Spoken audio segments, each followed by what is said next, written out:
Hello everybody, I'm Rusty Dog. Welcome to the world of Microsoft Flight Simulator.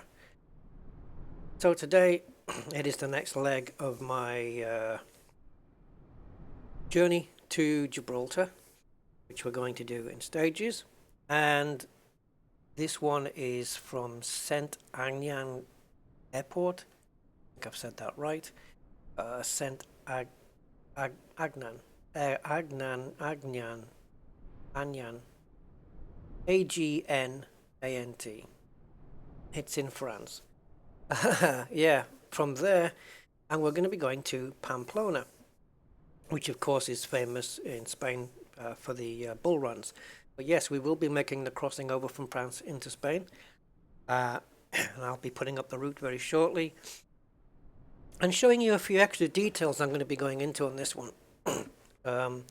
So here we have the Piper Arrow Turbo 3 plane, which we've been using since the start, and we're going to be taking it now on the next leg to Pamplona.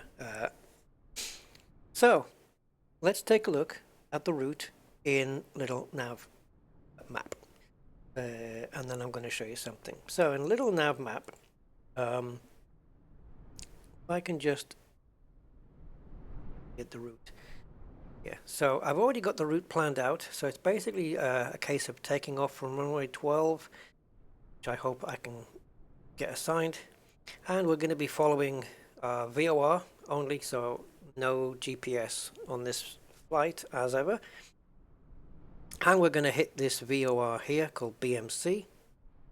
And then we're going to go down here to the next VOR, LGH. All the frequencies listed here. And then we're going to dogleg off to the side over to San Sebastian. Yes, San Sebastian, right on the northern border of Spain. And of course, as you can see by this line, this demarcated line there, it's also on the border between Spain and France. Does anyone know how to stop? Is it this thing? Oh, center simulator aircraft on map. Let's take that off because it keeps jumping. Okay, so we're going to be doglegging across to San Sebastian, and then down here where I've created my own waypoint in order for me to line up with the runway at Pamplona and coming in on runway 15. Now the initial plan I had was to go to Zaragoza, which is down here. And there is an airport at Zaragoza, which I think is the main one, which I think is LZFP. And the thing is, it wasn't in Microsoft Flight Sim if I type those initials in. So I managed to go online and find Zaragoza Airport, LZFP, and I downloaded it. And that, of course, put it into the game. However, it's not in LittleNavMap either. So I don't know whether LittleNavMap is only showing the airports that are in Flight Sim 2020. And if it is, I think there's a way to turn that off. But I don't know where it is. But it could be that it's only showing the airports that are in the simulator, and not all of them. That could be the case. So I probably could have chosen Zaragoza anyway. Airports. Yeah, I don't know. I just have a feeling that it's only showing airports that are in MFS 2020 based on the fact that it's connected to that simulator. If anyone knows a way of displaying all the airports regardless, because this little nav map can be used with X-Plane and all that, and I'm sure X-Plane has probably got the scenery library look. I do wish people would just stop adding the word 2020 on the end of the game. It just really just isn't. Okay, now it's gone nuts. Let's go to plane 11 here a second. This is just really curious to me because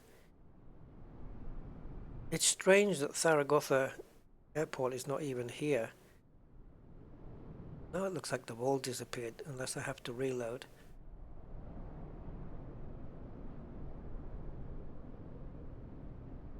Go back, because mine is the Steam edition, really. It's kind of messed up my fuel report here now. Okay, let's go back to what it was. Okay, we're good. Now, are we still here? We're still here. We're good. This circle, I think, is depicting my fuel range. Is it? Maybe not.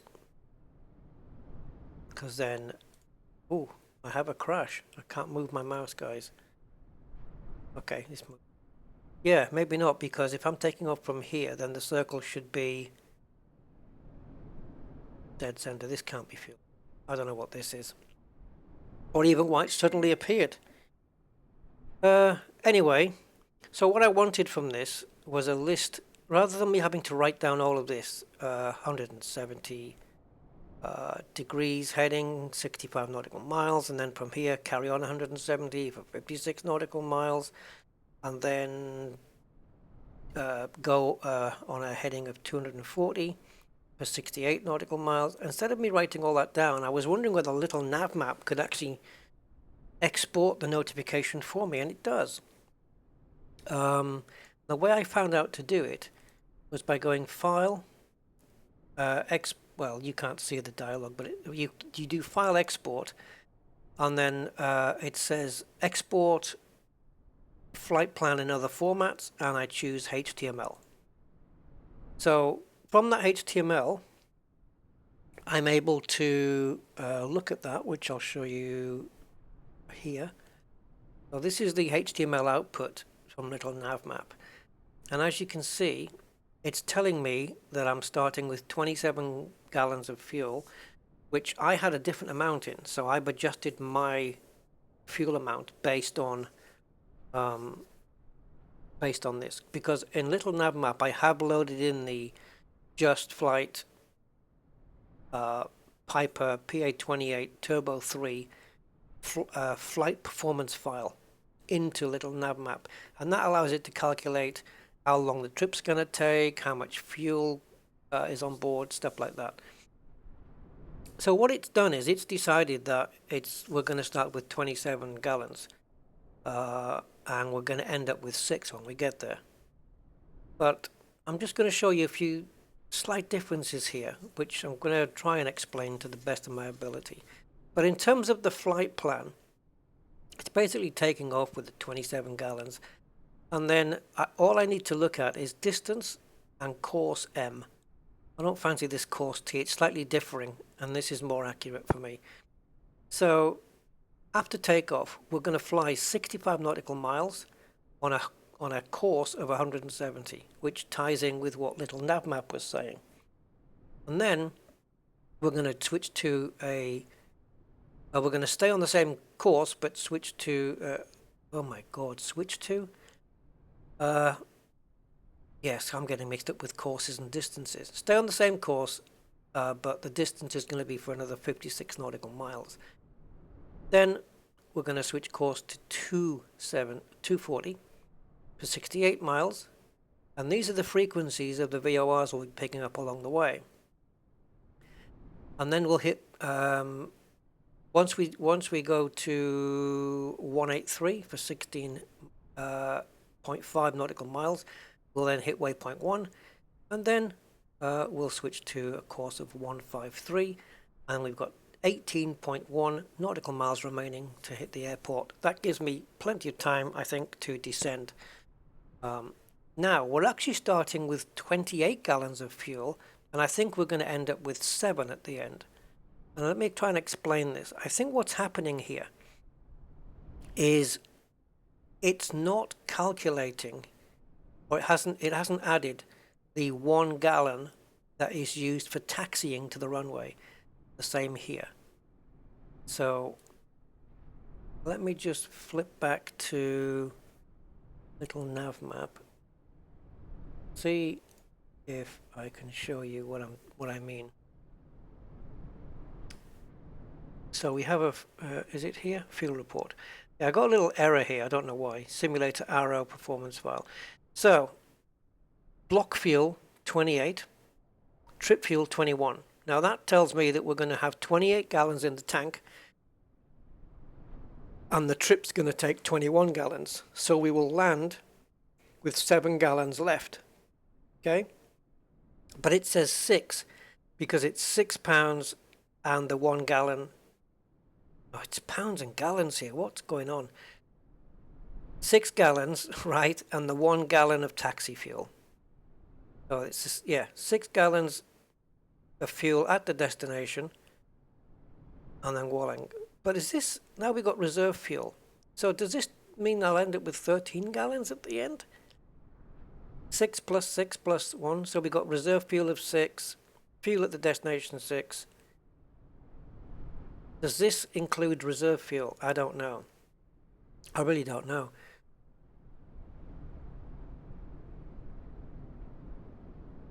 Yeah, so apparently the complete distance is 224 nautical miles, and on this aircraft, based on the performance figures, it's 1 hour and 57 minutes. We go into aircraft and go to edit aircraft performance. Can't even see that, which is such a shame. I don't know why it doesn't show it properly.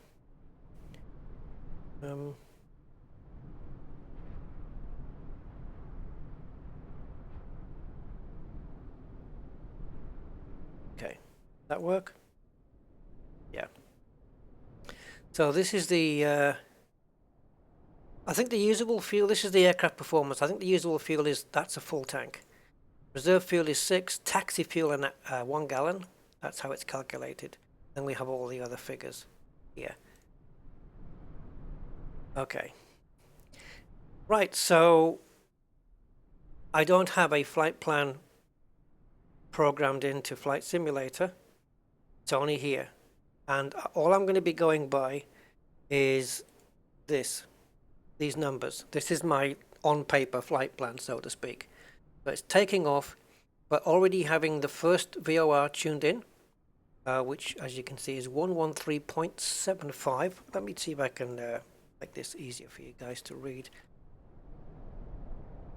So the first VOR 113.75, that's a BMC one. That's the frequency we have to tune into, and we set course for 170 heading once we get up in the air, and we do that for 65 nautical miles. And then we're going to stay on that course once we hit this LGH VOR for another 56. But I'll be editing the video. You're not going to be staying with me the whole journey unless something is nice on the horizon there. Looks like we've got a plane going off. So let me get out of this.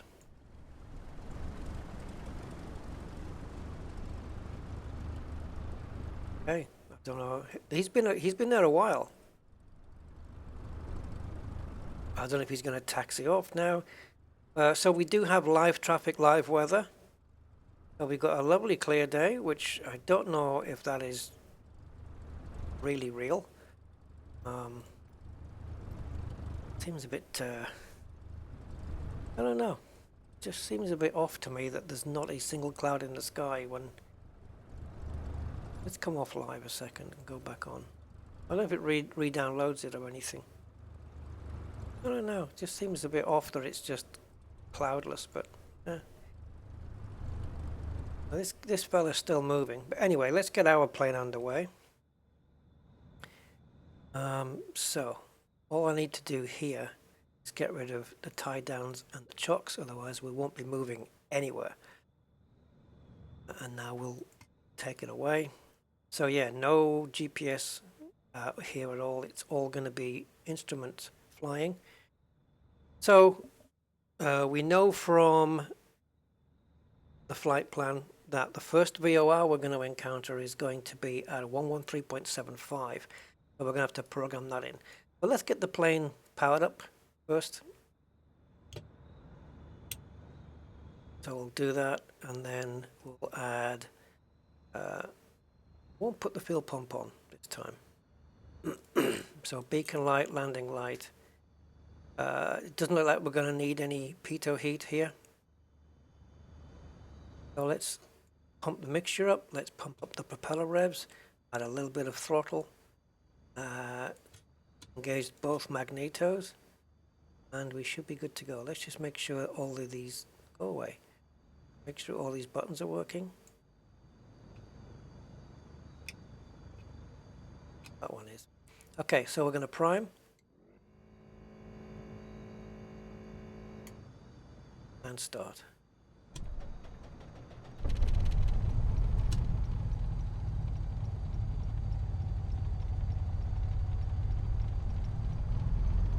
Okay, it looks like we have a positive start.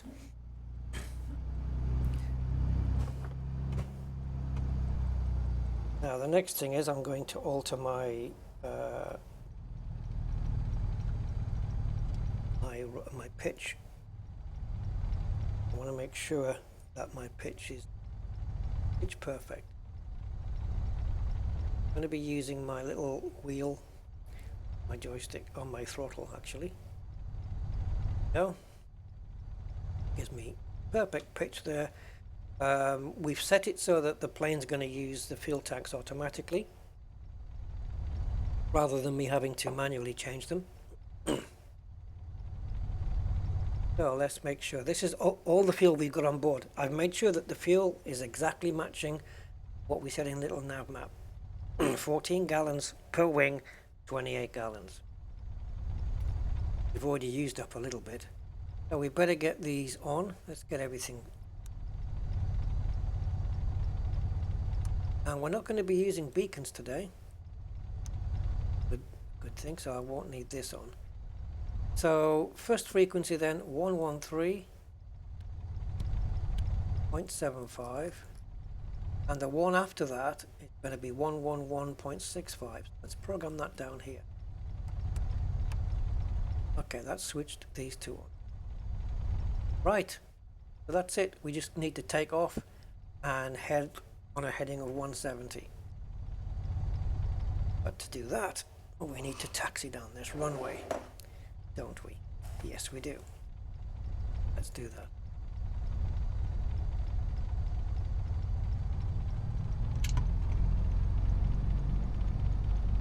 Now, here's the thing.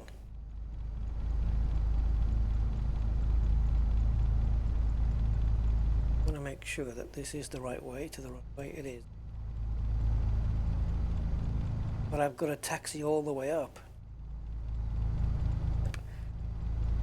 I need to be taking off to my left. I've got to turn right here to go all the way up the runway.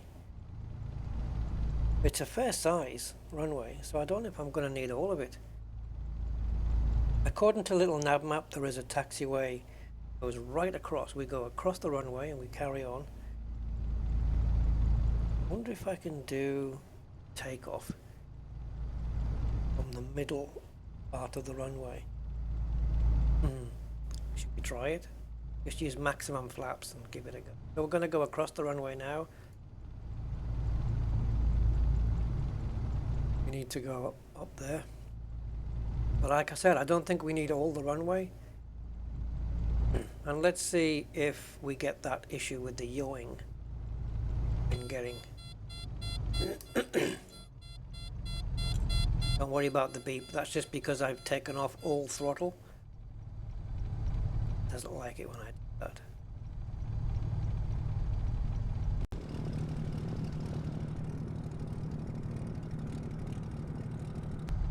So yeah, we spent a little while here in Saint Agnant.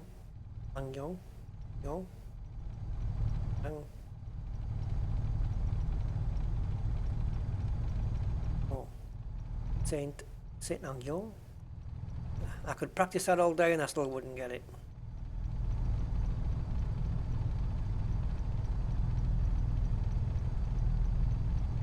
I need to forget. Do we have any backlighting on the panels?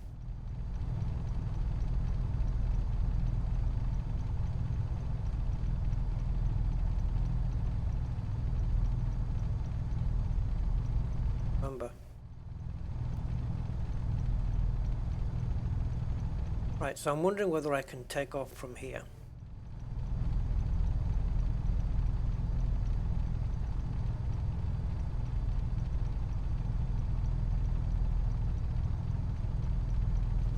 Let's just bring it to rest here. We're just going to pop in 2 sets of flaps here. I think we're good to go. Don't need to light up the dials, but it always looks nice when they...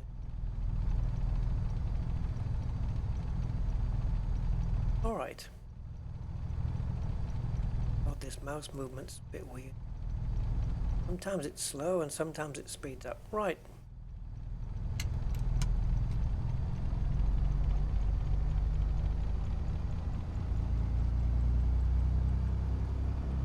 Okay.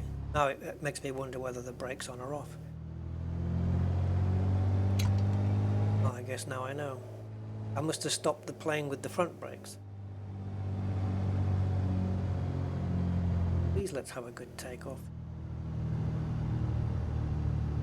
Probably gonna crash. Okay, so let's try it from here and see if we've got enough runway.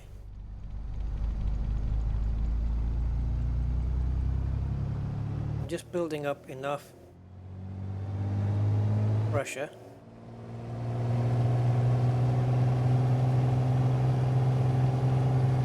Look at this. Wow, the amount of compensation I'm having to put in.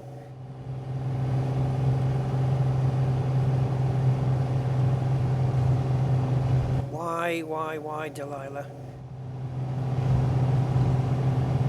I can't hold it steady.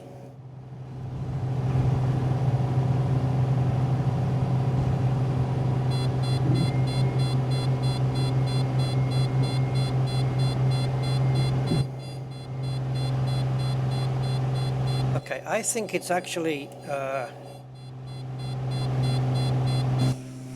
put the wheels up. It has. It's done it on its own.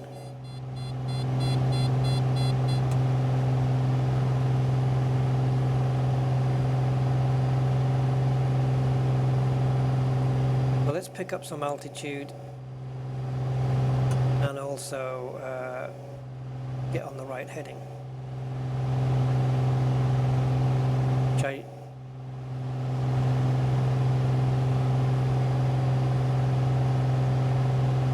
I'm going to see if I can just program it into... Oh my god, I've got no movement on this plane now.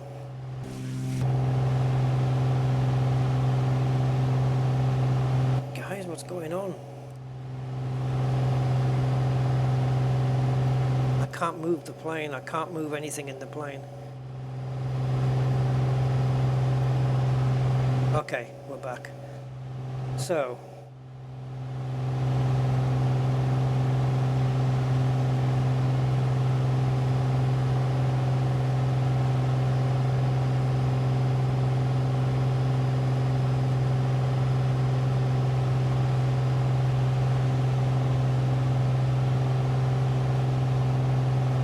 Lord knows what heading I'm going to be on by the time this is done.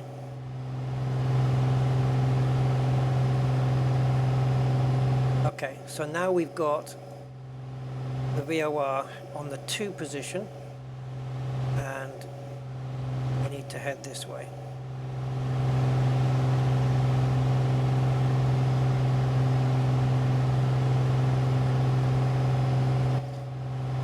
Okay, so let's now that we're in the right direction, let's start climbing. And once we start cruising, we can back off the engines a little bit.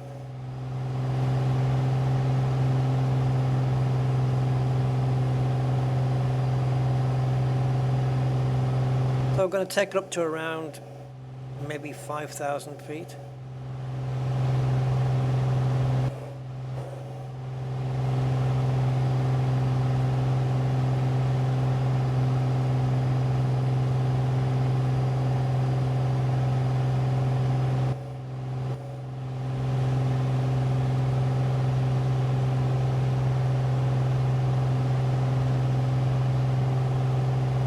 So this, when I applied more throttle, this yellow light came on, but I'm not sure what it's for.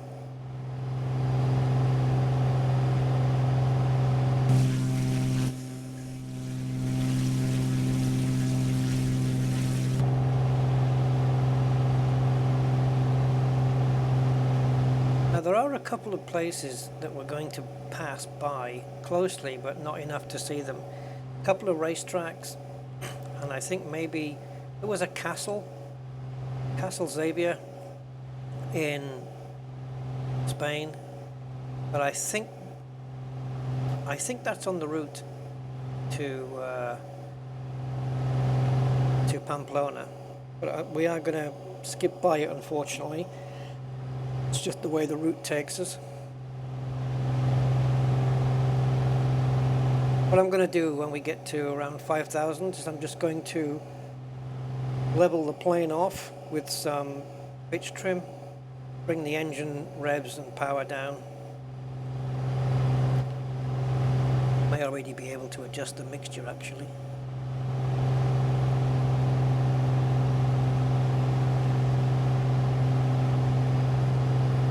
And then I want to bring the throttle.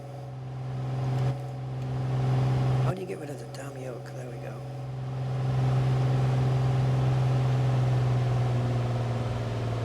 I think ideal is 2,300.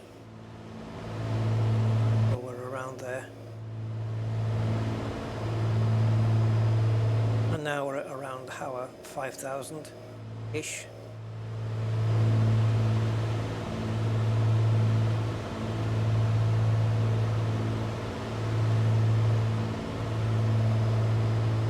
So we'll just get on course, and I'm just going to start relaxing my grip on the throttle and see where we are in terms of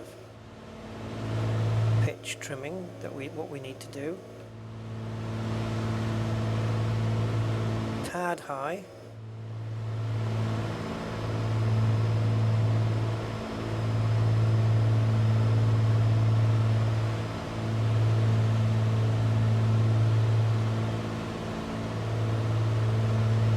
I'm adjusting the pitch trim on my throttle.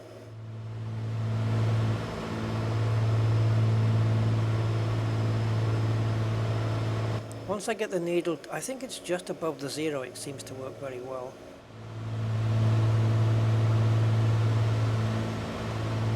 We're at 5,600-ish, so something around there. Oh, it's just popping its little nose up again. There we go. We're getting close. I want to use the autopilot soon.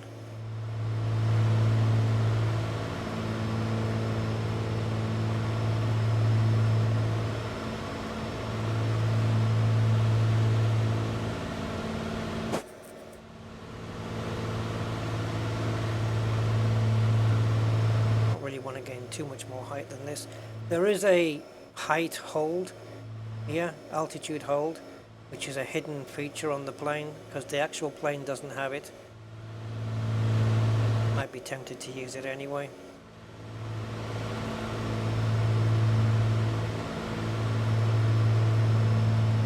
If I leave go of the joystick completely, the plane does like to veer to the left.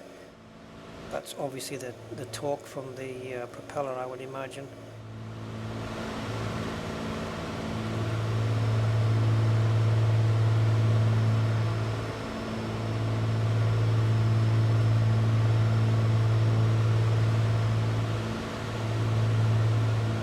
I'm going to have to start using smaller increments on this pitch trim. Right, what I'm going to do is I'm going to let the plane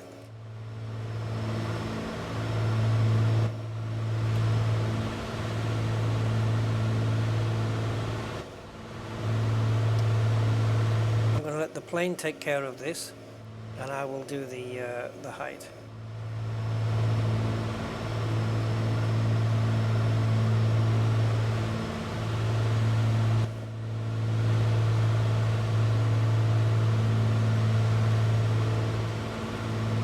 Man, it's just gone up again.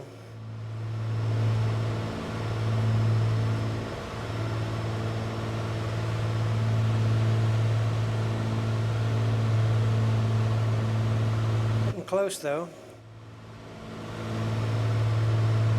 Are we there? It's going up a little bit now, isn't it? So we need to drop it down.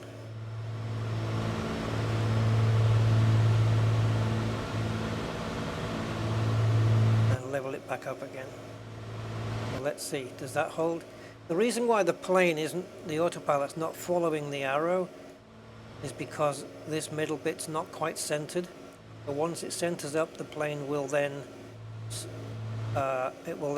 start to slightly turn. In fact, you may see with this, there you go, it is doing it, look. It's very, very slight, but it is doing it. So we are increasing in altitude still. I'm going to bring this down. Just going to hit it on the 0. Is that going to hold it? It's still going up.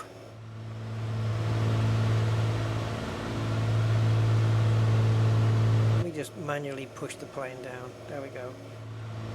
Maybe we can hold it there. Just trying to keep this vertical speed.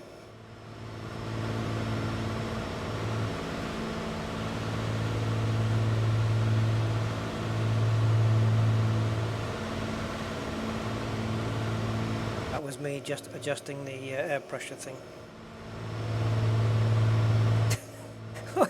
It's honestly, it's a thing unto itself. Alright, so let's turn this thing on. We kind of need that. This tells us how many more nautical miles there is until we hit this. And our speed is 149 apparently. Okay, now the temperature is what? 10, 12 degrees. So if we move this top to 12 degrees, no, sorry, altitude. Altitude is 6.3 at 12 degrees centigrade. So the temperature's on the bottom, so we need to get the 6,300 mark at the 12, which I'm going to go probably here. So there we got 30, 20, 10, 0, so 10 is here. The 12 would be there. Maybe move it one more to the left. And that gives us an indicator of 145.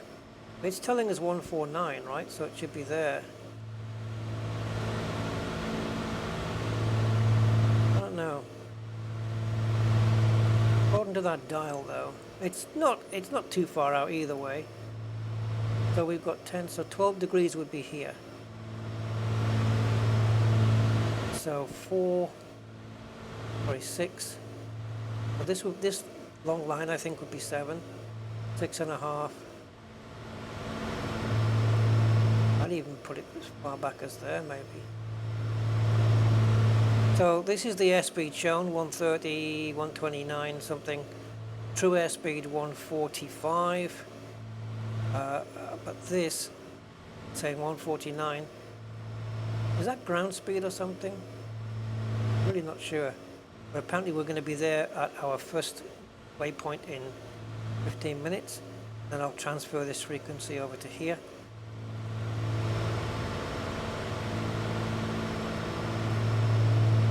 Now, once we pick up the next VOR, can I just switch this from nav1 to nav2? And then the plane will follow this dial, and then I can program the third one in up here.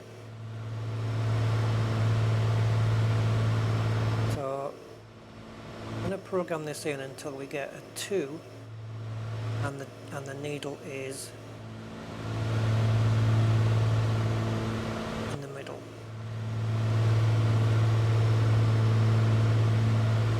Okay. See? Did you see what it says? 170 degrees, which is exactly the course heading that we're supposed to be on. So once this horizontal line kicks in, that means it's picked up the VOR. and then I think I can just switch from nav 1 to nav 2. The autopilot should take over. Now our altitude's gone up again, so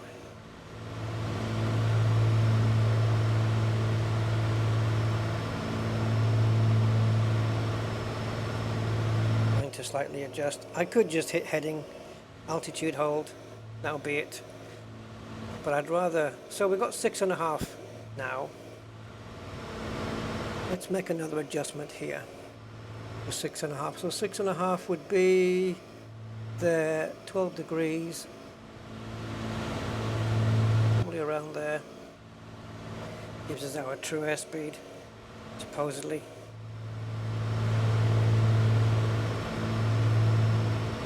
We're just watching where that needle is. We'll come back to that. So it's,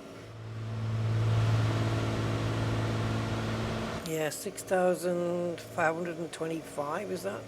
It's still going up though. I'm gonna alter the pitch trim again. Well, let's take a look out.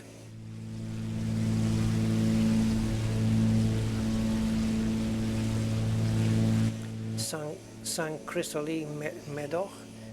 So this is I don't really know what this is actually, this body of water that we're flying over. Hold on, it says the Charente Maritime Gironde. Okay, that's what it is. That's what it says. And that is the English channel. It's just, that's the English channel over there, just coming in.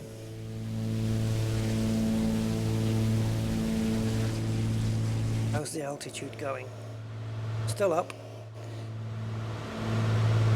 Okay, I'm going to start dropping it now. And while I'm doing that, I want to flip over to this thing, which stops that. And I think, I don't know why when it's, okay, I understand now. Right, I was pressing the wrong button to get my views, which is why I was unable to do this. Right. So we can turn off the landing lights. Beacon light I'm going to keep on. That I'm going to keep on. These is for the backlighting, by the way, in case you want them. Turns on the backlighting for the panels. I knew they were somewhere, just had to remember where they were. So 2,100, 2,200, 2,300 is ideal cruising. So I'm going to adjust the propeller revs.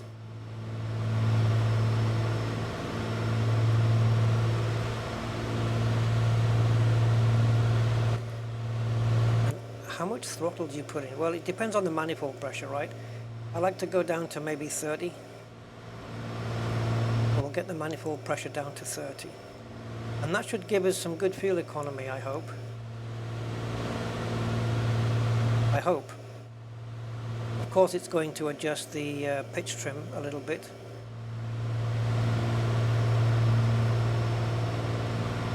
But I think we're doing okay. Alright, so I'm going to mess with this, guys, and we've got 27 more miles, nautical miles to go, so I'll be back.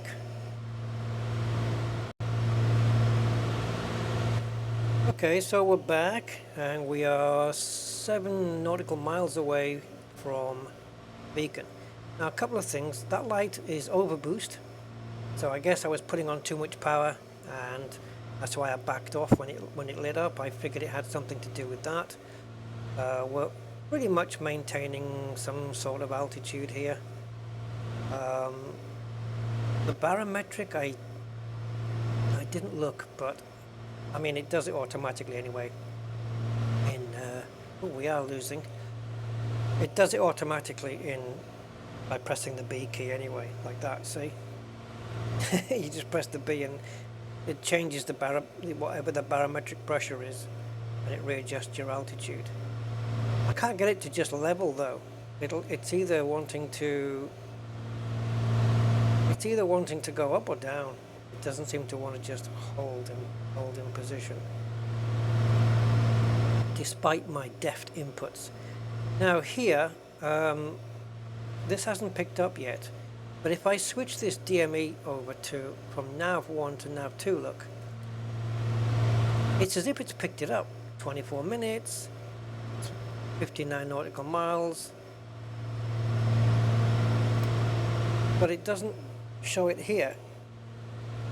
I was hoping that by now, does this work like this though? They both look the same to me, but doesn't it work where this one? No, it doesn't, does it? Because look, you see, it's got this little thing. This hasn't got that, so I don't think this is a secondary one of these. So yeah, so it's not like I'm thinking it is, where it would pick it up. Now you'd have a heading on this one, and then I would just say, okay, okay plane, just switch your autopilot from nav1 to nav2 from here, which it will do. So I'm going to try it anyway and see what it does.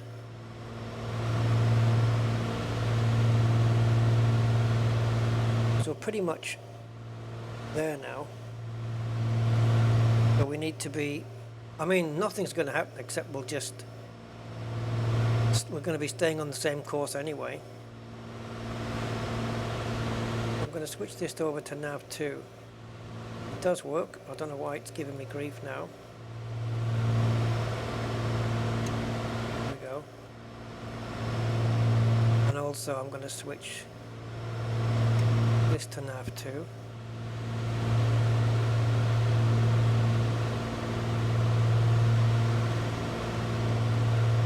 Hasn't really done anything. So we're going to switch this to match that second one. There it is. And now we're going to go back to nav1 again. We'll put this on nav1, put this back on nav1. And just so I know, the next frequency to program in is 117.90,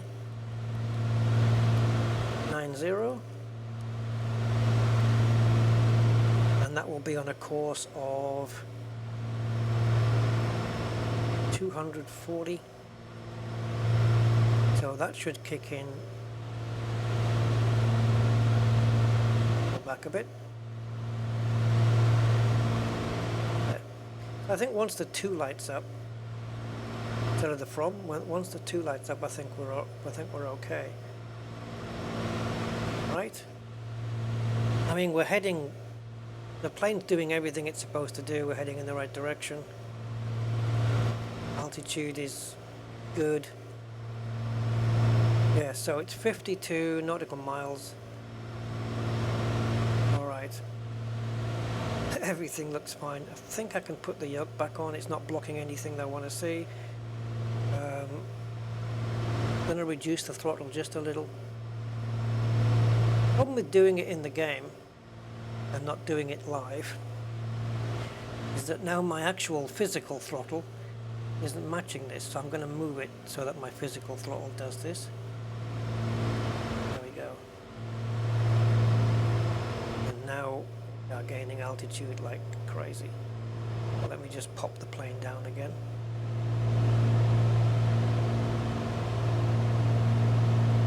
We can level this out.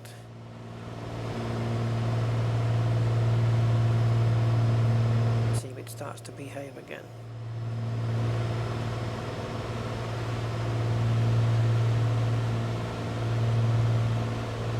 Now I've got to go through all this pitch trimming rigmarole again, unless I just click here and I don't have to worry about it anymore.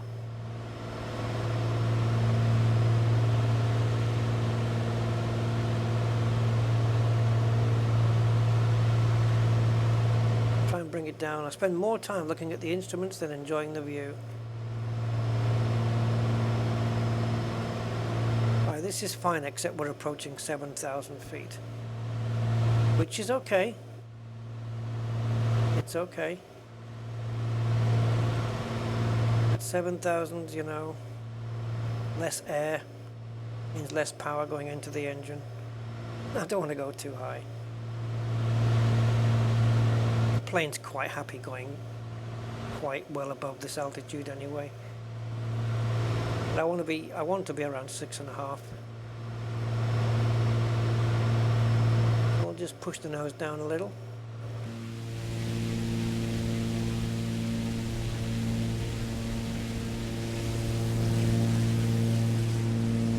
I love those sunbursts on the wings there, whatever they're called. It's bloom, but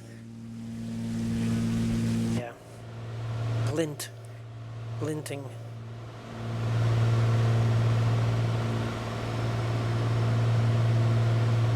Okay, I'm gonna have to really put some pitch trim into this thing. I'm just going to use the pitch trim wheel rather than the joystick.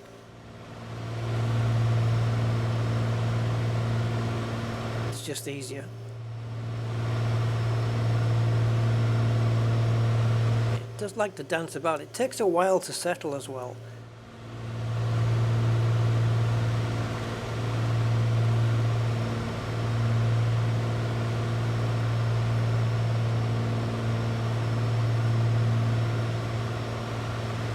But the temperature's changed as well.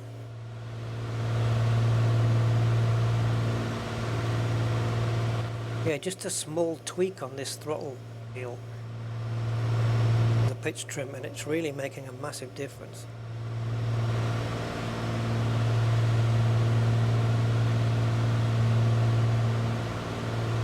So I don't mind maybe holding it here.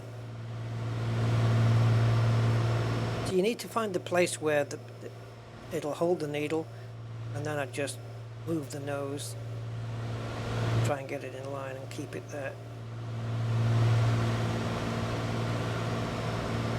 We're almost there, a couple of clicks away perhaps.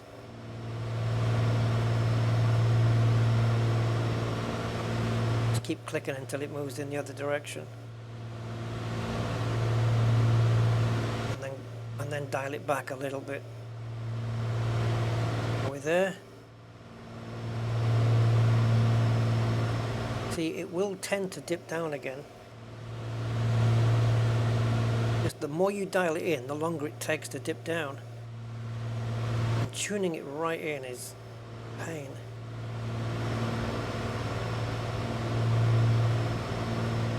Are we there? Bang on the dead, bang in the middle of the zero. Right, you see it's going down. I'm going to go up 2 notches on my micro adjuster. Let me just stabilize the plane. There. Now what is it going to do? Up or down? Down. Okay. 2 more notches then, and a readjustment. Doesn't have to be perfect, I'm sure, but up or down? Staying? Are you staying there? Or are you going down very, very, very slowly this time? Because if it goes up, then I'll go down 1 notch as opposed to... Because that's why I'm going up in 2 notches. So that once it moves the other direction... Oh, phone call. Be right back.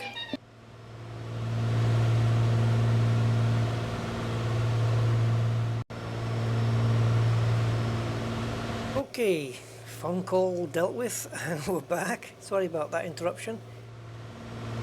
And as you can see, it's a very lovely day here in France. Don't know how much longer we're going to be in France for, to be honest.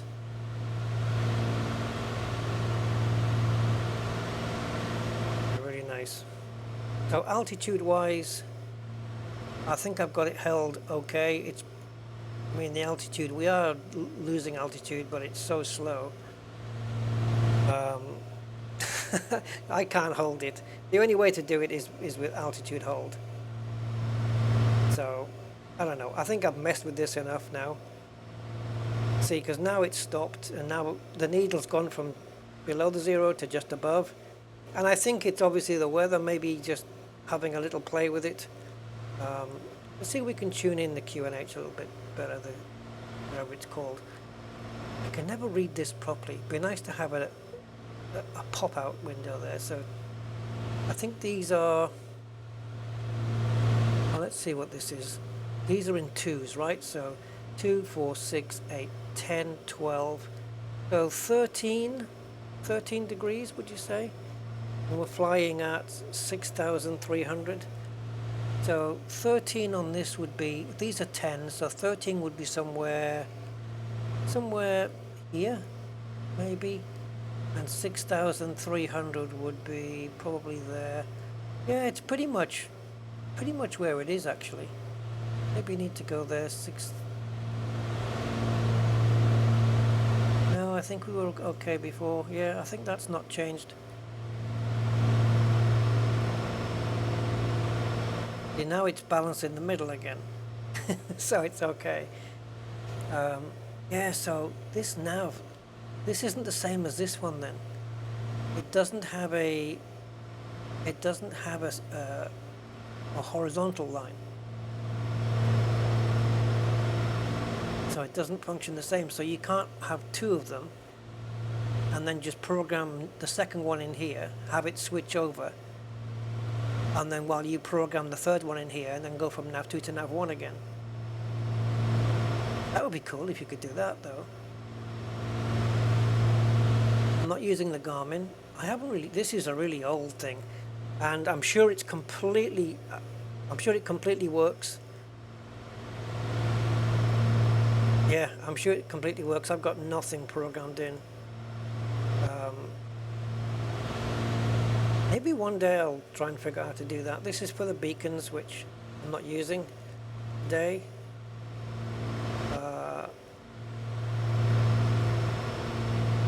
And then we've got also this as well, alternate air. I don't know if that changed. I don't want to change something inadvertently. Like alternative air, open and close. When is this for the cabin air then? I'm assuming it's cabin air. Is this like on a car where you can bring air in from the outside or recirculate? Is that what that is?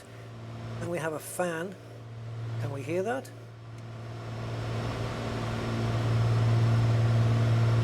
I don't hear anything. Maybe with the engines off we'd be able to hear it better.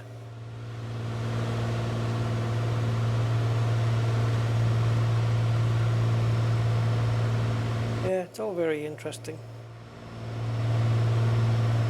So we have got another 22.5 nautical miles to go on this leg before we switch to a course of 240. I'm going to switch to 240 for the final VOR. And that's going to be for a distance of 68 nautical miles. And then after that, we're on the final leg. So we'll take a look outside and then we'll break away from the video and we'll be back when I get a little bit closer to where we're going. Lots and lots of countryside here. Doesn't look like we're passing over any major towns or anything. Little place there. Alright, I'll be back. Okay, so we're getting closer now to this next VOR, which is LGH.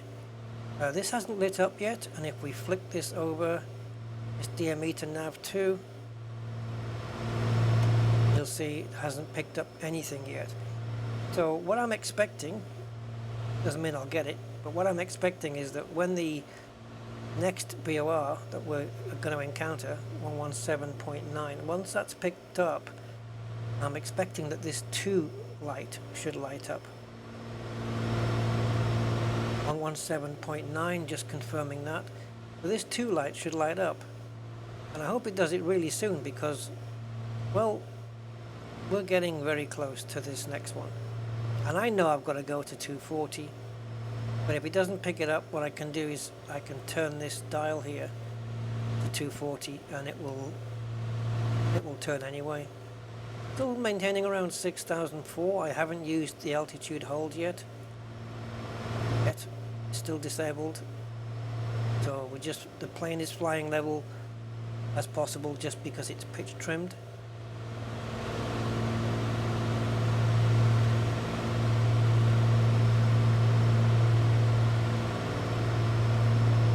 It's on nav mode, right? It is, yeah.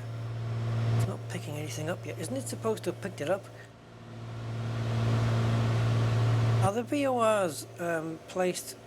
Suppose they're not really. They're placed at distances where a plane can pick one up after the other one, because there's always a good distance between them where it's within range of the plane's ability to pick the next one up. But I don't think that's the case, because sometimes you can go for miles and miles and miles without picking up a VOR.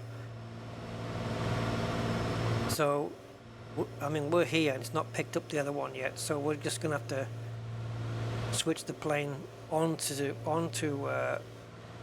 240 heading. Good thing I've got it written down in my flight plan, eh? So we're approaching Mont de Marsan in front of us. Let's just think this is it. Mont de Marsan. It's a fairly big town. Mont, I suppose, is a mountain. I don't really see any. It looks fairly flat. Or mount. Is it mount or mountain? I don't know what that is either. So yes, as we hit the VOR here in town, we're going to be switching 240. So I'm just going to change the heading bug here, and the plane will deviate to that course.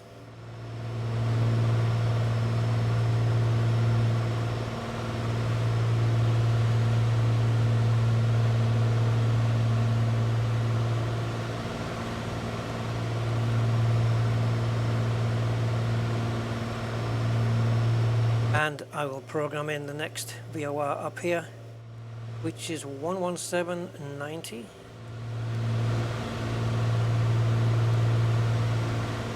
And it has not got it. This is the last one we're programming in anyway, but yeah, it has not picked it up yet.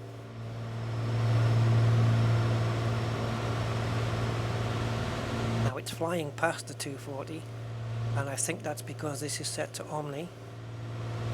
Change that back to, oh, go to heading, right? Yeah. Why is it still turning then?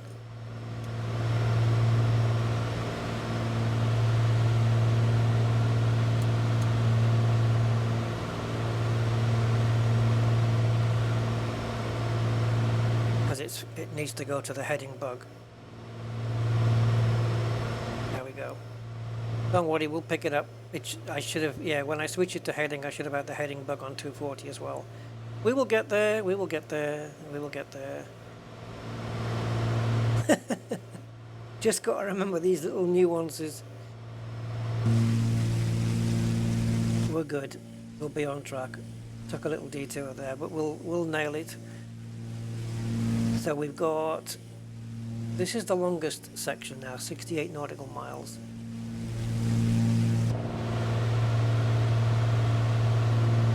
But we're not picking up the VOR yet. The moment it does pick up the VOR, it'll light up, oh, sorry, up here, it'll light up with 2, and then I can switch this back to Omni. Now, I just want to make sure that we've got the right frequency, SSN 117.90. Indeed we do. Kind of bemused as to why, because once it picks up, it should tell us that we are to the right of this heading. We're flying on a parallel course, but we're slightly to the right of where we should be, which is okay. It's not a big deal. Just if I show you on the map, on the LittleNavMap, you'll see that we are in fact. Let me see if I can do a cursor capture on here. Oh, it's already set. Okay. I don't think you can see my... Oh, there you are. Right, so we're just up here, and of course the line is here. So we're parallel, but we're a little bit off. I just refer to LittleNavMap every now and again just to make sure that I'm doing everything right. Fuel is down to just over 10 gallons. Interesting. interesting indeed. I started with 14 gallons on each tank to make, on each wing to make 28 gallons overall, and now we're down to 10. So we're under 10 on that side and we're over 10 on that side, so we should be using the left tank now, and it's still using the right tank. Okay, fine. I'm hoping it's going to switch itself to left automatically, otherwise I'll have to do it myself. I'm still a bit curious as to why we haven't picked up this VOR.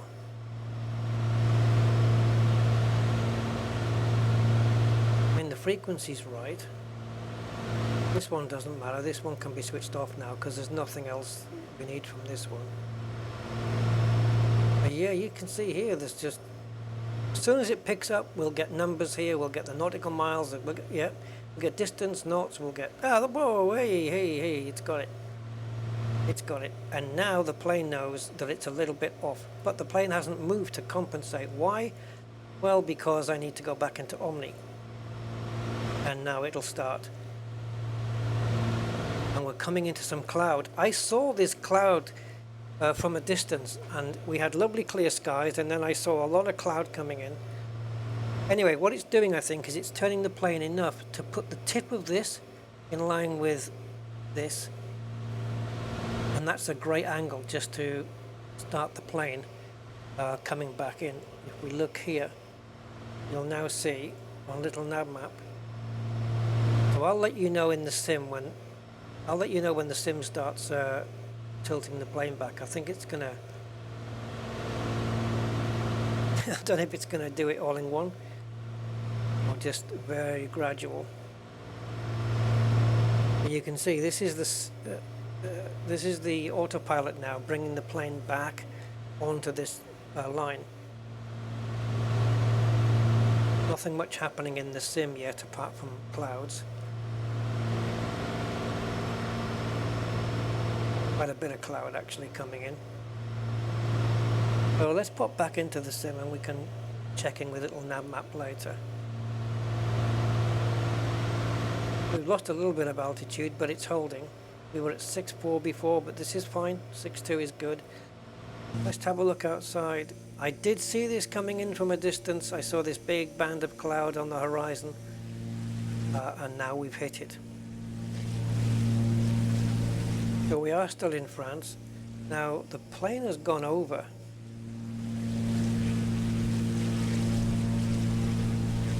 The plane has gone beyond that mark.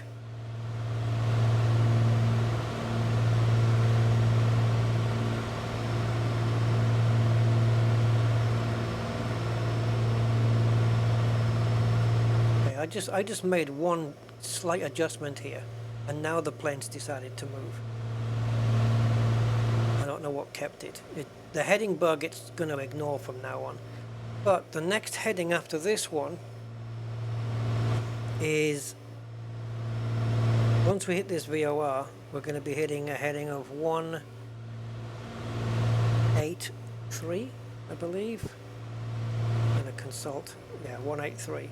So I'll change the heading bug here to 183 so I can have it ready to go.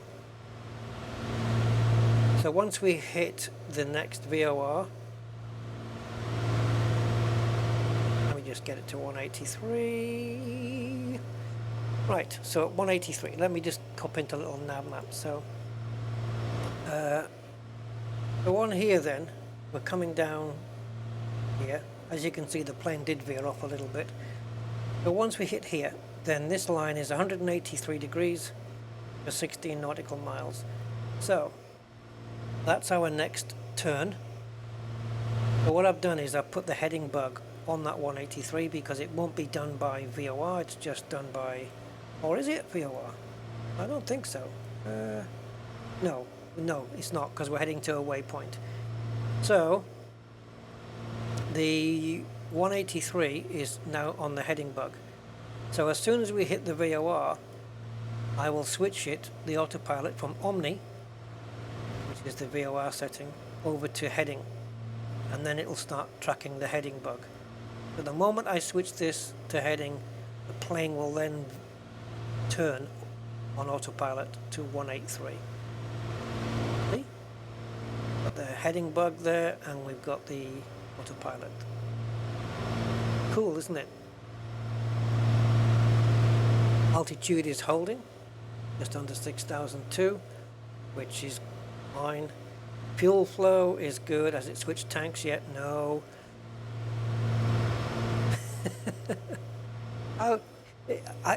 I'm starting to wonder whether we've got enough fuel now. Oh God. I mean, I won't run out because I'll just, if I get close, I'll just come up here. But look, we've got 6 gallons in one tank, and I'm going to have to switch this manually, guys. I want this switched over now. We're running out too much. So, auto fuel selection off. Is this a bad idea? So, I think I'm going to put the fuel pump on low, and then I'm going to switch the tank to left. Make sure everything is looking good. Fuel pump off. Okay, so now the fuel should be coming out of the left wing. This one. So let's see. That should go to 10.3. Oh, there we go. Okay, so once that gets down to 6, I'll start switching over the tanks again. It was starting to get a bit ridiculous. I wonder if I should maybe back off the throttle a little bit, or at least back off. I think the mixture is good. Just having a look at this needle, trying to get it right to the end. You see how it stays there and then it'll come back. Actually, it doesn't come back, but there. Once it stops getting to the end there, we've got a nice lean mixture. The propeller, I'm going to bring it down maybe to 2002.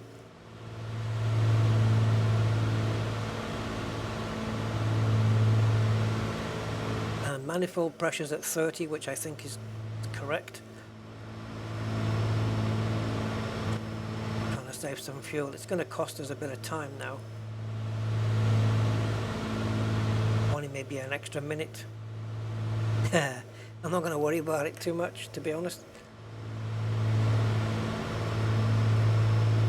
So, yeah, if fuel becomes a concern, because the final leg, once we get to this last waypoint, we've only got a little bit to go, and we started with 28 gallons, and we now have 16.6 roughly. So we've used up 12 gallons, and the question is, are we over halfway? Well, I think so, because the two major first legs were both 60 and 50 nautical miles. Now we've got maybe how much nautical miles have we got left on this big leg here? 43. So I think, yes, I think there's enough fuel to do it. This is our fuel flow down here. So it looks like we're using, this is percentage, and then we've got this. So is this gallons per hour? It is.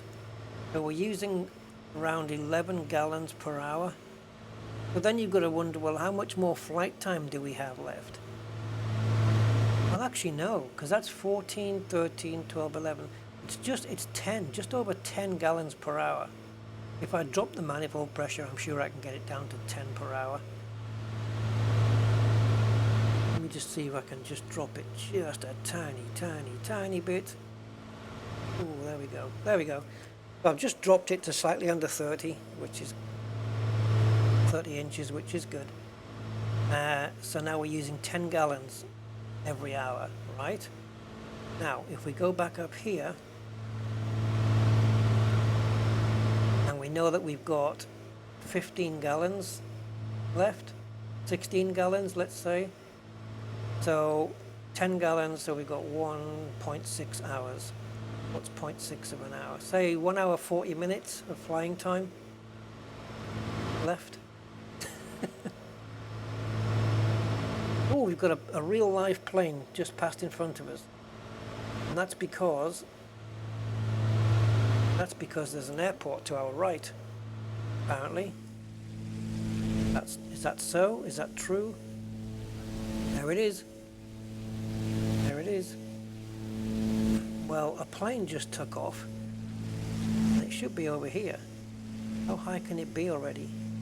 According to LittleNavMap, if I put you on it, you can see there's the plane off our left-hand side. Don't ask me to do port and starboard, I don't know. But if it's just taken off, it can't be too far away, right? Oh, it can't be too high, can it? Maybe.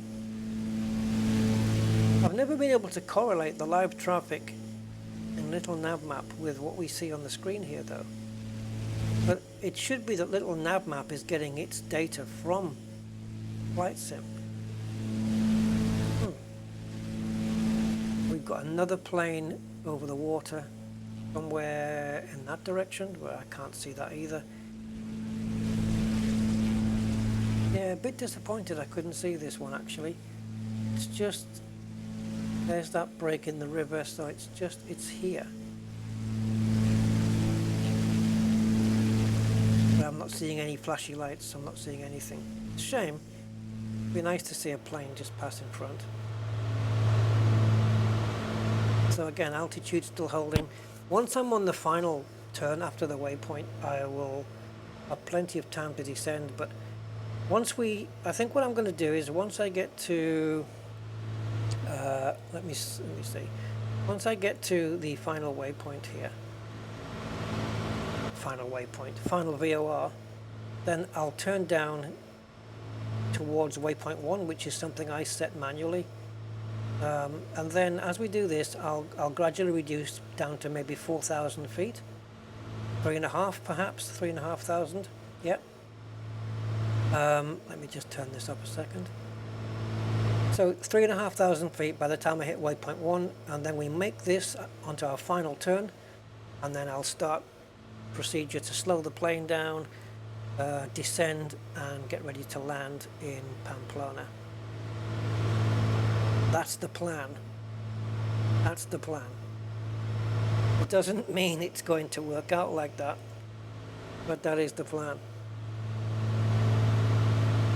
And if we pop over to our LittleNavMap flight plan, this is where we're heading to right now, San Sebastian. On this 240 heading, we have 32.8 nautical miles remaining, and it should tell us how much fuel should be remaining. Here, 9 gallons by this point should be remaining. It said 16 before, we had less than that. So by the time we hit San Sebastian, it says 9 gallons remaining. Then it should take 2 gallons to hit the waypoint and 1 gallon to hit the runway. Let's not use the word hit. Let's just say touchdown on the runway, okay? Now then. Let's just see. I think we're going to have more than 9 gallons in, to be honest. There's your headwind or tailwind. There's the 5,000 feet I said I was going to reach. Why 1,400? Is this how... Oh no, should I be this altitude by waypoint 1? Yeah, I'll try to come down to 1.5. So from San Sebastian to waypoint 1, 3.5, and then on the final leg, oh, I don't know now.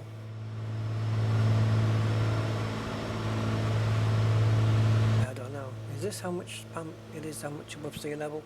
Anyway, yeah. So fuel remaining 9. I mean, we've got 16 in the tank now, haven't we? Just when I last looked. So okay, it reckons 9 gallons of fuel remaining when we hit this waypoint. Let's see, because I think we're going to have a bit more than that. I hope so. If it's less than 9, I'm going to start worrying. Depends how much less. That's a very nice, cool looking view there.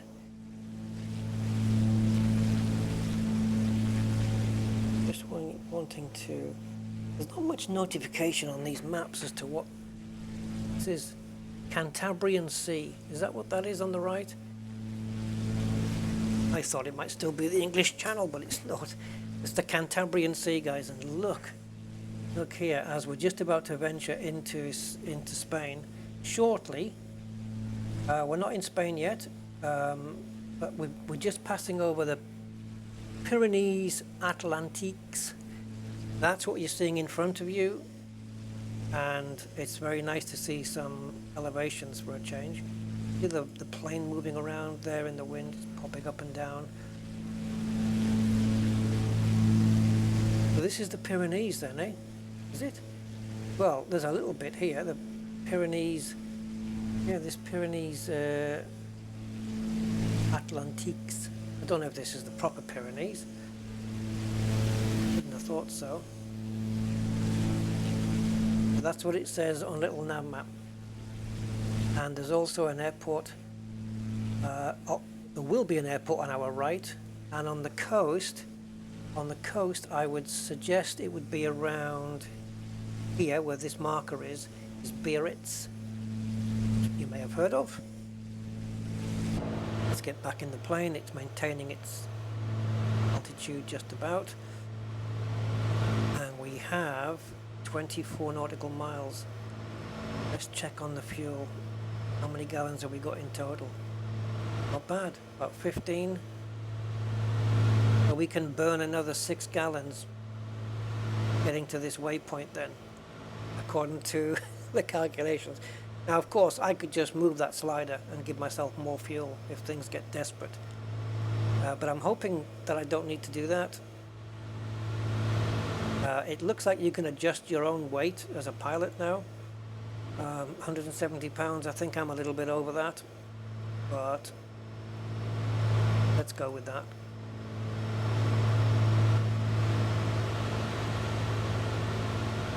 Yeah, I like this. I like VOR flight. We're still slightly on the left of this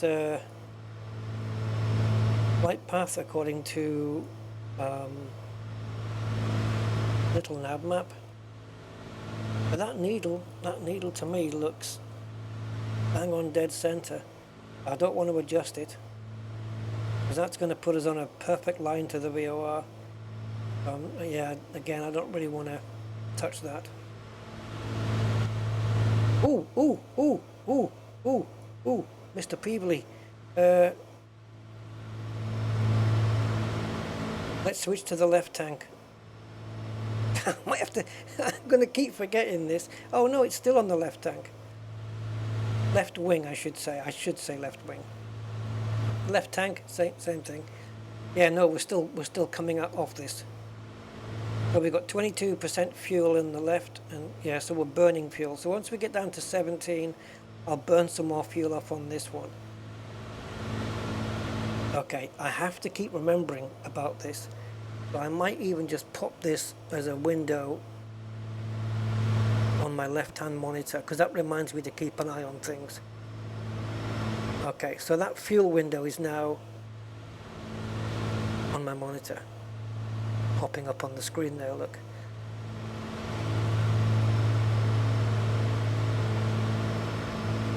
So, we've got some nice scenery here. Bayonne, Angles.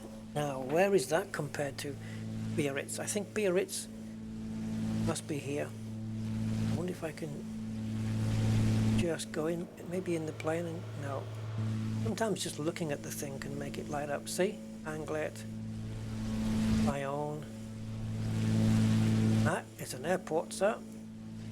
It is indeed. Let's take a shot of that because it looks cool. Loads of aeroplanes, according to LittleNav. See here, just up here. Look at this big group. That's where we're flying past right now.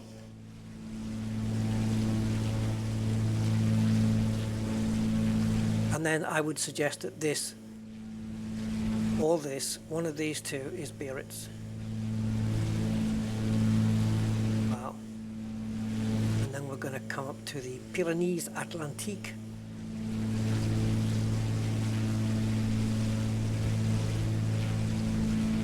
There's Biarritz, there look. I went a bit too far north. And there is a stadium as well. Couple actually, couple of stadiums. Wow. And we're pretty much flying along the coastline at the moment. Clipping the coastline until we get into Spain. And then we'll start moving inland. Pamplona. And then from Pamplona, it's basically just a case of traveling down south, and keep going through the south of Spain. I'm undecided whether to follow around the coast or just go mainland until we get all the way down to Gibraltar. I think the plane could probably do Pamplona to Gibraltar in one run with a full tank of fuel. I don't know, possibly. I don't really know. Again, it looks like we've got this trimmed nice. It's still staying around the just under 6.2 mark. But that's great. That's great. And the fuel is still 10 gallons an hour. It's exciting. We've got 14 nautical miles to go to hit the thing, so we might as well stay with the video. I was going to break it off, but we may as well stay with it. We've got some really nice scenery.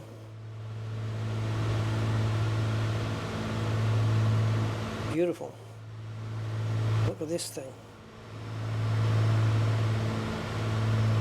Look what that is.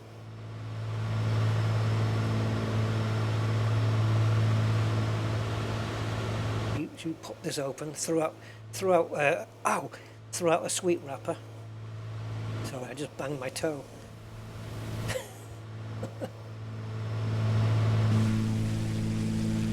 Oh man, look at that. Take another screenshot there, I think. These little lollipop marks, I'll just Photoshop them out. Maybe use that as a thumbnail. Saint Jean de Luz. So what's that? John of the Light. John of the Light. Maybe he was an electrician? I don't know. Yeah. That's what it was. He was an electrician. So in LittleNavMap, you can, if you can see this, you'll see what's happening here. Because we're going by the instruments on the plane, you see the dotted line? The plane is actually moving towards the correct flight path. And it'll probably merge with it when it gets to this VOR. But we are going to hit it bang on. Because look at the gap between the plane and the line, and it's been getting ever closer ever since. And that's because the autopilot is taking us exactly to where the VOR is, based on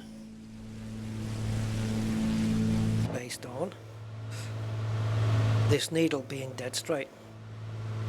You know, we're just tuning this until that needle goes straight. So we move it, and then the needle moves left and right. And once it hits the 2 and straight down, whatever that number is, 239, it's supposed to be 240, but that 1 degree of deviation is the thing that's moving us, I think, into the correct flight path there. It must be. But would it be though? Shouldn't it be 241? Let me think about this. We're taking a tighter line across, really, aren't we? So why? I don't know.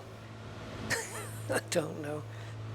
Okay, so we have 6.59 gallons of fuel in the right wing. That hasn't moved, and we've got 7.32 gallons in this wing. So it's balancing out very nicely. And the fuel is okay. We've still got 11.85 all in all gallons. So we can still burn up 2.8 gallons to get to the waypoint, and that's only 6.4 nautical miles. No way are we going to burn up that much fuel just to do 6.3 nautical miles. So because we've ran it quite economically, we're going to end up having more fuel in the tank than what they say, which is good. I like to have a bit of reserve. I don't like to run on the limits. Oh wow, super cool. Yeah, I know I'm a screenshot maniac, but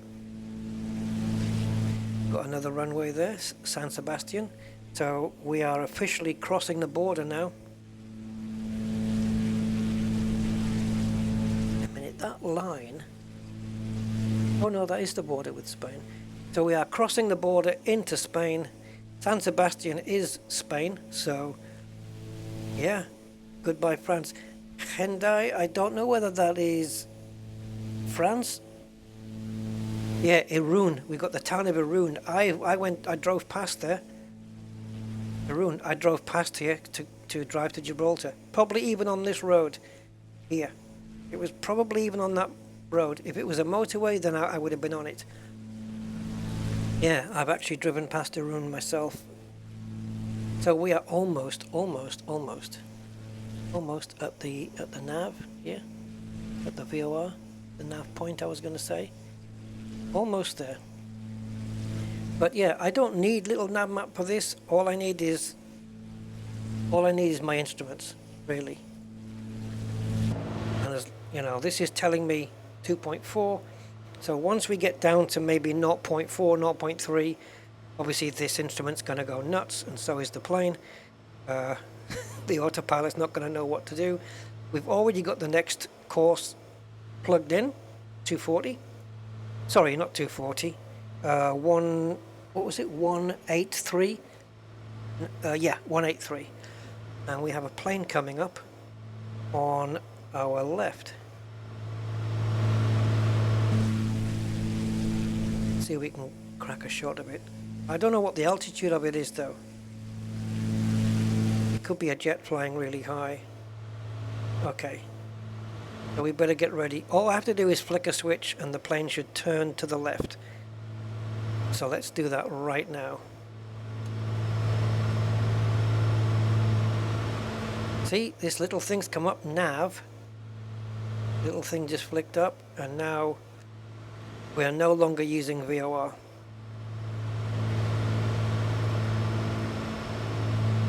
So we don't need this machine anymore, really.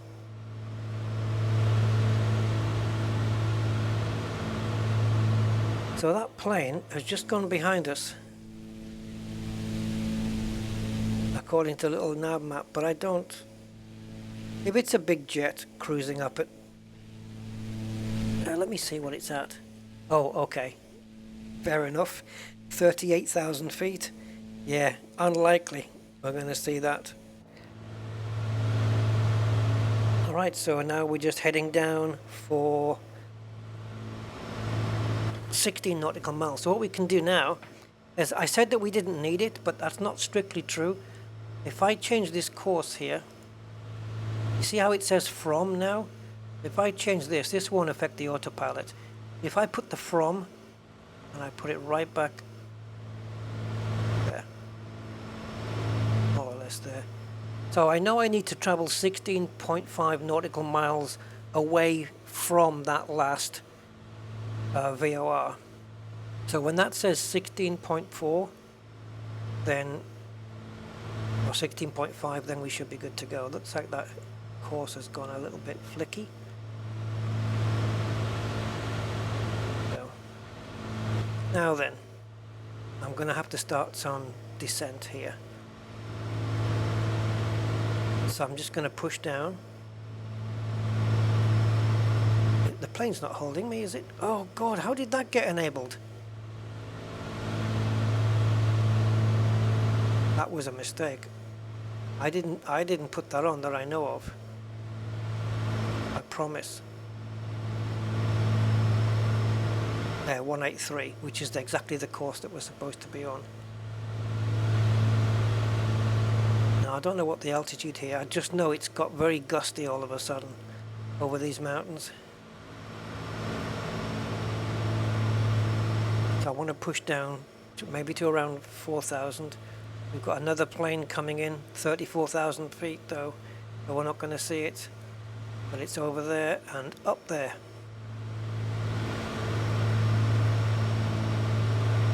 Wow, I hope this run into Pamplona is going to be easy.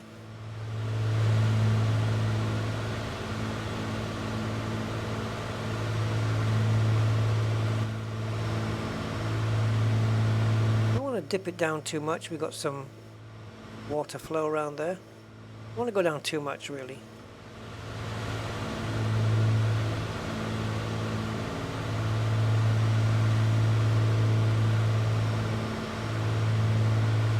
Just having to make some adjustments to the course here. But roughly once we get to 16.5 here, then we do the final turn onto 153 degrees. And we just drop. I don't want to drop the, like I say, I don't want to drop the altitude too much because now we're over some higher terrain. So Pamplona would be, I don't know, maybe over here somewhere. Yeah, it's where they do the famous bull run, which I don't agree with. I don't agree with anything like that. And I think it's also the big tomato throwing festival. Yeah, so it's cruelty to animals plus wasting good food. Unless they just use crappy tomatoes, maybe that would be a better idea. So yeah, anyway,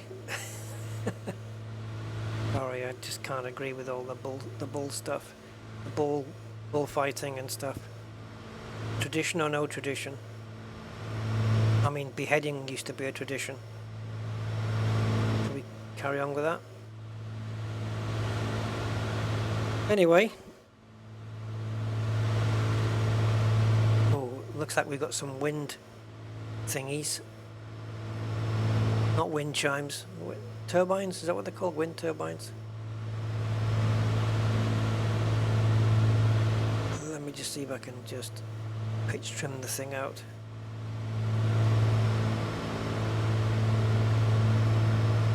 Is that? Oh no, okay. Saldias? Saldias. I don't know if that's a little village or if that's a point of interest or something. Yeah, again, don't want to fly too much lower now. Let's just leave it like this for the moment. So the autopilot is still on following this heading bug. And this is more or less on. So 13.5, so we need to do another 3 nautical miles and then we'll be changing to our final run. Look at that lot. Some more over there. I tell you, when I was driving through Spain from northern France all the way down, there was a place I came to and it had this field that was absolutely full. There was, I think there must have been there wasn't just one field, there must have been, I don't know, 5, 6, 7 fields maybe. Big, decently sized fields, right? And they were full of solar panels, like totally full. And I don't know, they must have been powering like a whole town or something. Yeah, so I see quite a lot of those in Spain and the wind turbines, so it seems to me that Spain's doing a pretty decent job there. Okay, so we're hitting this. So now we're going to go to 153. We'll do that on the heading bug. Just to 153. And the plane should follow. And that's going to put us on the final descent for you know what. So this is it. We've only got a little bit to go now, so now I'm going to descend a bit more. I don't know where the runway, oh there it is, look, can you see it? just flashing in front. Right, the tanks are pretty much level. There's a little bit less on that left hand side now, so I'm going to now switch to auto fuel. And you know what I didn't check is how much fuel we had left. So I'll tell you what, we've got 12. Well, we got just a little bit over 12 gallons left, which is a lot more than what they said we'd have. So by waypoint 1, we're supposed to have 7 gallons remaining. We got 12. We've done pretty well. There is Pamplona runway, and we're just slightly smidgy to the right of it. Slightly smidgy. I don't need this machine anymore. I can turn that off. It's all instruments now. Now then, according to LittleNavMap, I am bang on with this. We're bang on lined up. But I need to start. Once I get over, I think I'm going to have to wait until I get over this hill or mountain or whatever it is, and then I can start descending. But we're going to need to start slowing the plane down. So we're going to have to back off the throttle and start deploying flaps. But there is Pamplona runway, and we could not be more perfectly lined up at this present time. And I hope it continues to be that way. We're still on autopilot. Autopilot's taking care of the heading, which to me, I mean, look. I've just had a look at LittleNavMap here. Look, we're bang on. And here's the approach straight in. So look, it's absolutely nailing it. There's the runway down here, and we are absolutely on target. I couldn't have timed that turn better if I tried. This is fantastic. And I love it. I love it that there's no GPS, there's no... We've used autopilot, but I've done it all via instruments again. I really like this. And no comms either. Maybe we should ask for permission. Would we?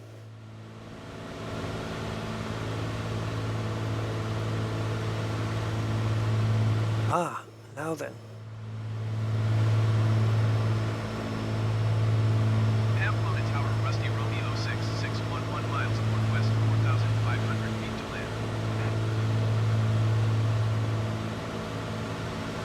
Okay, we haven't got a response back. Oh, because I haven't got the volumes up. What did he say? Altimeter, make down runway 33. Is that the correct runway? No. No. Runway 33 is from the other side. No, I don't want to do the pattern instruction, because it's not going to put the markers on. Forget it. We're not landing at runway 33. We're landing at runway 15. I'm just going to ignore him. Make a right down runway 33. I don't think so. Okay, I'm going to start backing off the throttle and descending and coming off autopilot.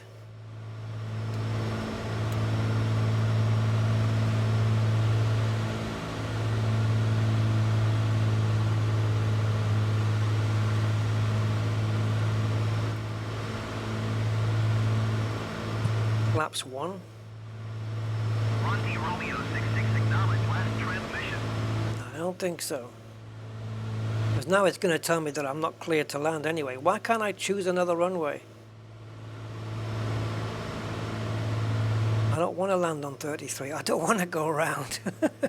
No, I don't want to. I wonder if the... there must be a bull ring in Pamplona, I would expect. Not that I particularly want to see it, of course.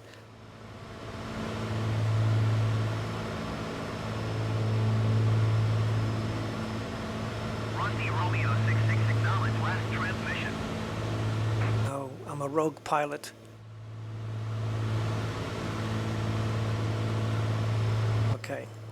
Gear down. Gear acknowledged to be down.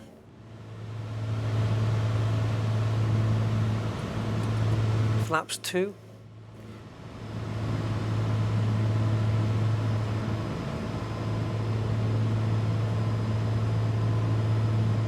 Come on, baby.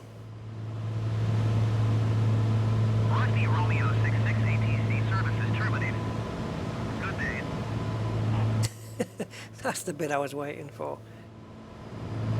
Okay, I'm really having to pitch up now, so I'm going to now adjust the pitch trim. Help keep the plane up. I think we've got a little bit of a left drift, but we're good. I have not got to full flaps yet, so we can still lose a bit more speed when we need to. So I'm just going to push a little bit more throttle into it, get us to around 90.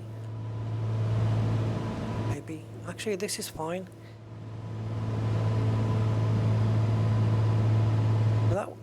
That altitude that came up on the flight plan, 1,483. I wonder if that's how much this is above sea level. Okay, full flaps engaged now. Gear down, flaps fully down. And we're too low according to the PAPI lights. That's normal for me, by the way, don't worry about that. I'm always coming in too low there. If I stay at this altitude, I would like to try and get one light on. There we go, we have one light. Now, if I can get the second one on, we're perfect. But it means, there you go. Now we're neither too low nor too high. So reducing airspeed. I'm going to try and touch down around, well, 65, isn't it?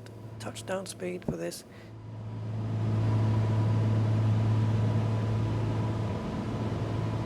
Looks like the lights, the PAPI lights are still good, still very good. Okay, reducing engine power and just a nice, just let it drop, there we go. Come on, don't fail me now, honey. Absolutely. Oh, what? Just, you see, it's fine, and then just as it's slowing down, it just veers to the left. It's a weird behavior. Is there any taxiway off to the left here, where the buildings are? Here we go.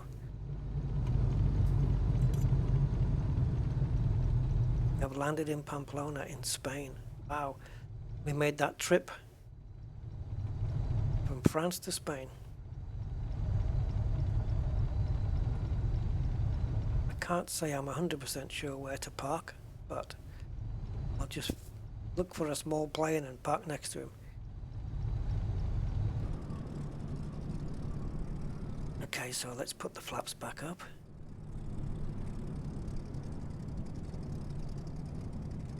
Welcome to Pamplona, everybody. That was a nice flight. I kind of enjoyed that one.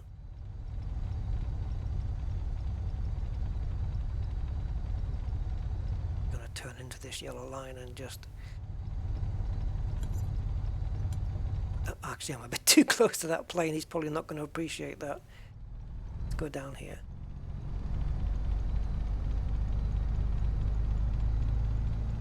What I should have done coming in on the landing, which I missed doing, was raise the mixture back up to full and the propeller revs.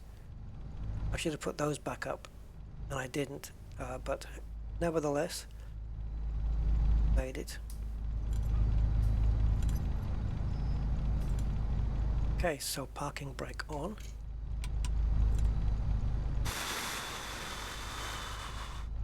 Should have put the landing light back on, that would have been cool.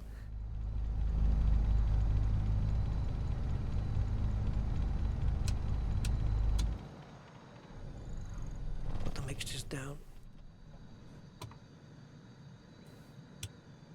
I think, if I remember right, I've told Microsoft Flight Sim not to exit itself once the plane's turned off. I think I did that. Yeah, because we're almost completely off now. Okay, fuel. We have 10, let's call that 11. 11 gallons left. Woohoo! Not bad. If I was using persistence though, up here, I was using, say, state saving, so it would... Saving enabled. That's new. So when I jump back in the plane again, this is how much fuel's going to be in it. And I'm also going to have to refill the oil if it needs it, although 8 quarts is good. Engine damage, repair engine. We've got no engine damage on this. Oxygen is good. Yeah, I'd have to maintain this. Like if we lose any battery voltage, I'd have to do that. Prime fuel flow required. Warnings. Prime fuel flow required. Okay, so yeah, for priming the engine. Okay. Yeah, so maybe I should leave this. If I come out of the flight now and put state saving on now, will it remember next time? The question is not will it remember. The question is, will I remember that it had state saving on it? Because if I forget to put fuel in for the next trip, which is more than bloody likely, I'm done for. So, do I state save? It would be the next step up in my amazing flight ability, but then again, so would auto fuel selector being off be another step up on the level. Setting a timer on the yoke to say something like every 20 minutes. Every 20 minutes, so we'll go into timer mode, and then just every 20 minutes we'll just do a start. Once it reaches 20 minutes, we switch fuel tanks.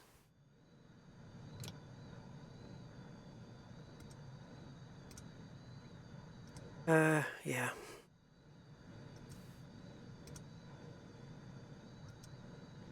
Stop. Set. That's it. Yes, so we could do it that way. Alternator off. Battery off. See, this is the bit I thought I told it not to do, but didn't. So I've left it on state save. Be interesting to come back to this airport now and see if it's remembered. I think, does it state save once you exit? It's interesting to know because I actually haven't really thought about it.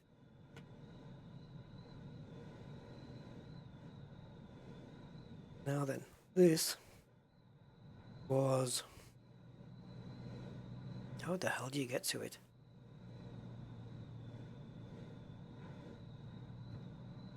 Okay, that's at the top, I think it has to start. So, when you're in state save, you have to remember to turn off everything. Because if you don't, you're going to be screwed for next time. Now, I just want to have a look at this fan. Can we hear it?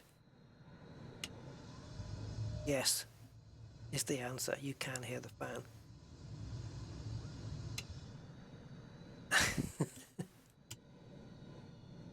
What a brilliant little plane this is. Right, if it's state saving, will it also remember these frequencies that we put in last time? 1179, 11785. Will it remember those? Let's find out. But yeah, this is just looking at this scenery, this is very much Spain to me. It's very typical Spain looking. It really is. Let's have a quick what did it get like this? There we go.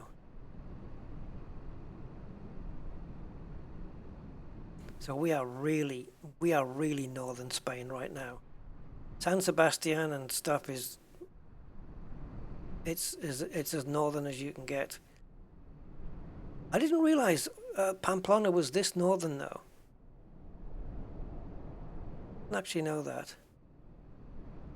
So it looks like these icons are little like towns. That's why they've got the buildings there.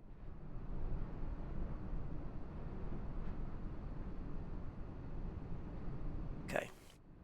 So just before we sign off then, guys, I want to just go back to the main menu. That was great. Where we go from Pamplona, I don't know. I don't know. So let's go into world map. Departure airport is going to be Pamplona, which is LEPP. And we're not going to start on a runway. We're going to start at a fuel box because we're probably going to need some. Yes, sir.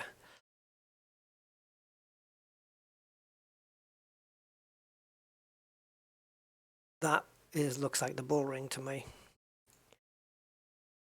Yep, that's the bull ring. Ain't no doubt about it. You're not into that stuff.